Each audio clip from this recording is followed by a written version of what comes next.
Meherpur Apollo ক্লাবের সামনের রাস্তার বেহাল দশা এখন এলাকাবাসীর নিত্যদিনের দুর্ভোগের অন্যতম প্রধান কারণ হয়ে দাঁড়িয়েছে।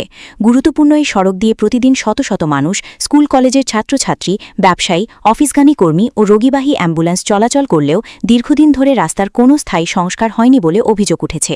সামান্য বৃষ্টিতেই রাস্তা জুড়ে তৈরি হচ্ছে বড় বড় গর্ত ও জলাবদ্ধতা, ফলে যান চলাচল প্রায় অচল হয়ে পড়ে। বিশেষ করে ব্যস্ত সময়ে ভয়াবহ যানজটের সৃষ্টি হয়, যার কারণে জরুরি রোগীদের হাসপাতালে পৌঁছাতে মারাত্মক সমস্যা বাধা দিচ্ছে।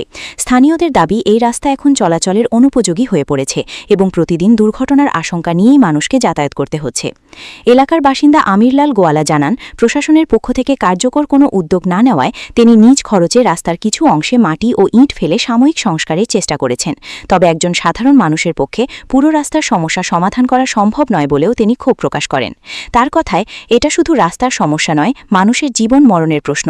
প্রতিদিন রোগী, বৃদ্ধ ও সাধারণ মানুষ চরম কষ্টের মধ্যে দিয়ে ছুনোজার করছেন, অথচ প্রশাসনের তরফে শুধু আশ্বাস ছাড়া বাস্তবে কোনো বড় পদক্ষেপ দেখা যাচ্ছে না।